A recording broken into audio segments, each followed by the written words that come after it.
Hey, what's up everybody, it's Chris F, and in today's video we're going to look at all the ways you can do DP on a leverless controller, going from the most basic to the most advanced, and when and where you're going to want to use each input. First thing I need to say before I start, I think shortcuts are incredibly overhyped and people put way too much emphasis on learning shortcuts first. If you are the most consistent doing a standard input, forward, neutral, down, forward, and this works for you and you're able to anti-air like this, stick with it.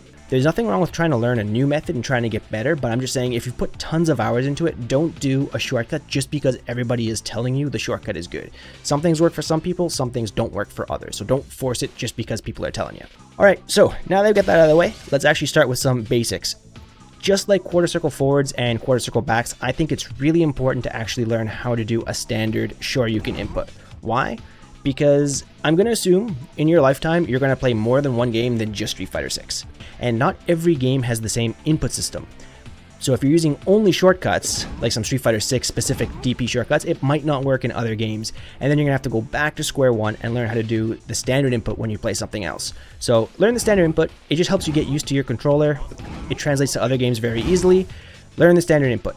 If you're struggling with it, just go slow. Forward, neutral, down, down, forward.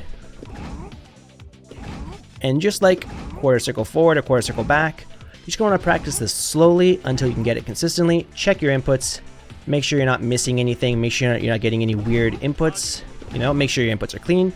Practice it 5 to 10 times in a row, take a quick break, and then there you go. Same thing for the two-player side. Now I know what you're saying, Chris, I suck at using my ring finger. I know, most people do, and I'm the same way. I do not like doing DPs with my ring finger on the two-player side. I'm not a big fan of this method. Some people can do it. And if it works for you, great. I wish I was you. I wish I could do what you're doing. But what I will say is when you're practicing this, just like quarter circle forwards and quarter circle backs, don't think of it as purely a finger motion. Don't try to push like forward, neutral, down, down, forward. Don't use your fingers too much. I would say roll your wrist. Hit forward and then roll your wrist. This way you're not really using your ring finger, you're kind of using your wrist. You're just going like this. And that takes your ring finger out of the whole equation. So people will say like, but Chris, my ring finger is weak. Well, don't use your ring finger. Just kind of like shuffle your wrist. If you do that, then you don't have to worry about the weakness of your ring finger because you're just kind of cranking it. Don't go where I know you're going. Just crank it. Crank that DP. And then don't just practice it in neutral. Practice it in a combo. So there you go. The standard input demystified. Now, before we go into other input methods, I'm going to show you how to super cancel on the standard method, both on the one player side and the two player side, because in this game there are many characters that have a DP into a level 3 super cancel, and that's one of the hardest things to do. For me personally, on the one player side, I find it really easy to just do straight standard inputs, no SOCD shortcuts. So it would look like this for Akuma. Alright, so all I did there, really basic, I did DP as forward, neutral, down, down, forward. Then I roll the forward at the end, and I get another quarter circle forward. The reason why we want to roll to quarter circle forward after the first DP is because that'll give us a full quarter circle forward for our first super input. A quarter circle forward. Then you just roll again into another quarter circle forward. That's my DP. Forward, quarter circle forward, punch for the DP. Then quarter circle forward, kick for the super cancel. That's how you do it on the one player side. Then for me on the two player side, I don't like doing this. I find it very awkward to roll my wrist twice. So what you do, this is our first SOCD input method. I'm going to show it to you on the two-player side. You're going to hold forward, and you never let go of forward. And you're going to input DP as tap and release down back. And that'll always give you a DP. Always, always, always. There we go. See right here, forward, down, forward. If you push punch at the end, that'll give you a DP. There we go. Also, if you hold forward and do a quarter circle forward, unfortunately, you will get a DP. It sucks in neutral, but in combos it really helps because our input can be sloppy with this SOCD method and the DP will still come out. The reason why this is good is because if we do the sloppy method, we'll also get the first part of the quarter circle forward for our super. So here's how you're going to do it. Hold forward, push and release down back, push punch for your DP, and then what I like to do is keep holding forward and then you just do a quarter circle back motion as you're holding forward. So it would look like this. You can also do the flip. You can do hold forward and do a reverse quarter circle. So like back, down, so like this. That'll work too. You can do it either way. My recommendation here, just be kind of sloppy with it, because as long as you're getting some kind of half circle forward or quarter circle back, it'll work. What you don't want to do is get a perfect down, forward input. Then your super will not come out. There needs to be one diagonal input in your motion. So here, if we look, I have forward, down, forward, punch for the DP. Then I have a quarter circle forward, and there's a diagonal input here. If this diagonal input was not here, and it was just a down and a forward and a kick, I wouldn't get the super. For any double quarter circle forward super in this game, you need one diagonal input. It can be at the end, in the second quarter circle forward, or it can be at the beginning. Doesn't matter, as long as there is one somewhere in the sequence, your super will come out. So if you're trying this at home and you're practicing and it's not coming out, check your inputs, make sure there's at least one diagonal in one of your quarter circle forward sequences, and then you should be good. One player side, same idea. Forward, down, back, release, down, back, never let go of forward. There you go. I like this way. Down, down, back, down. For me, that works, but again, for me personally, I don't even use the SOCD on the one player side. I just do standard input. Another way you can do DPs is you can always just think of a neutral DP as forward, down, back, release, down, back. This will work from neutral. So I know some people like to do forward, down, forward. I don't actually like this method because this will not give you the first quarter circle forward that you need for your super cancel. See? I can't get a super cancel there. But if I do it this way, I can. So I would recommend learning a DP motion always as forward, tap and release, down, back. Even in neutral. So if your opponent's jumping at you, like this, I would just do forward, hold forward, tap and release, down, back. Because that'll help you build up your muscle memory for when you're trying to do super cancels later on in combos. That's the first way. Then again, on the two-player side, same idea. You hold forward, you release, tap and release, down, back, and push punch. Then we have to talk about the most famous one from standing, and that's going to be the jump SOCD method. So you're going to push forward, down, and then jump plus punch. Now the thing here that a lot of people kind of mess up is you don't push down and jump at the same time. Because if you push down and jump on the exact same frame, it's kind of hard to do.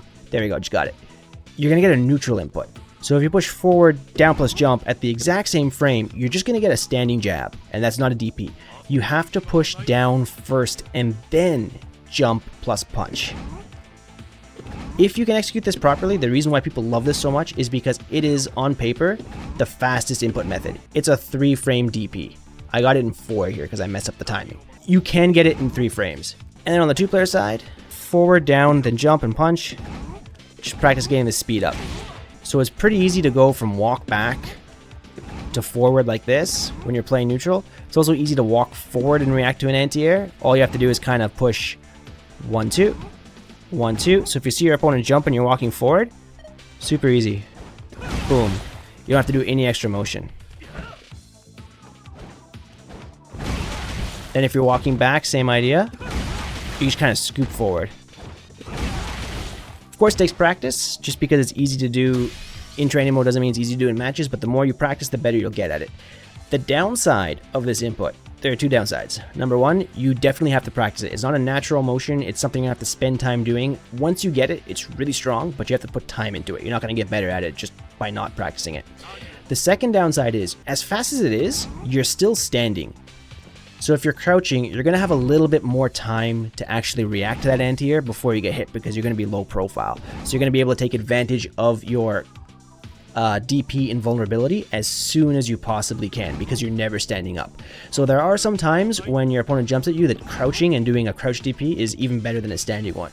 Now that leads us to our next point. How do we do crouching DPs in this game? So there are a ton of ways to do crouching DPs. I'm going to show you 2 ways, okay? First, I think the best is just to hold down, back, or down, and then just go release down, back, and just go tap down, forward, release down, forward, tap it again, and push punch. Just like this. It's kind of the same as a lever. You just go beep, beep. That's how you do it here.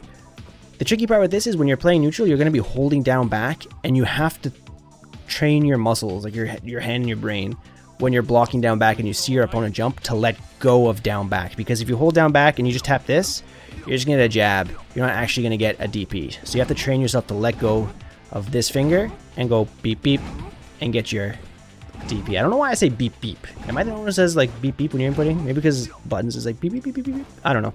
2-player side, same thing. You just flip it. You go from down back, you release down back, and you tap your ring finger. Now I know a lot of people really don't like using your ring finger on this. So what I would say is, if you hate using your ring finger to do this, you can kind of flip it. So you would go like this. You would hold down forward, tap and release down back with your left index finger. If you do this, then you don't have to use your ring finger and you can control your DPs with your left finger instead. Because if you look at our inputs, this gives us a down forward, down, down forward motion. But the only issue is you have to train yourself to put your ring finger to hold down forward. This is like a very unconventional stance to be in, holding down forward while you're on the 2-player side. Most people are just kind of holding on down back, but for this to work, you have to go down forward and do this. You're not going to be able to get a super cancel like this, but like I said, really easy to get rid of your ring finger this way. The only other thing we have to talk about is how to cancel your DPs from crouching. What I would say is, if possible, try to find a combo that lets you end your DP from standing. It becomes so much easier to cancel your DPs from a standing input rather than a crouching input, both on the 2-player side and the 1-player side. If you can't though, what I would recommend is doing your DP as tap down forward, release down forward, but then when you actually hit the punch button, roll off to forward, then tap and release down back. It'll look like this. Let's see if I can get it. There we go. So one more time. That'll give you the first quarter circle forward from your crouching light punch into DP, and then you get the second quarter circle forward by holding forward and tapping and releasing down back. Then the next thing we have to talk about are crosscut DPs. All right. So crosscut DPs are a little funky, but I think one of the benefits of playing leverless is that crosscut DPs are very, very consistent as long as you're inputting them properly. First, what you're going to do is you're going to pick Ken, set him as the training dummy, set the dummy to block all, jab, jab, standing jab, jump, jumping medium kick. All right, you're going to record that, set it to play. So what you're going to do is you're going to walk forward for a couple of frames, and then you're going to input as you walk forward. So let's say I'm on the 1-player side, forward, down, down, down, back plus punch. Okay, so forward, down, down, back. You don't need to go all the way to back. The reason why I don't recommend going to back is sometimes if you are kind of walking in neutral before you do your crosscut, you'll get an accidental level 1, 2, or 3 super. So I don't recommend ending on back. To stop the supers from coming out, just end on down back. And it would look like this. There you go. That's your crosscut DP. Same thing on the 2-player side. I would recommend either doing the light punch version or the medium punch version of your DP.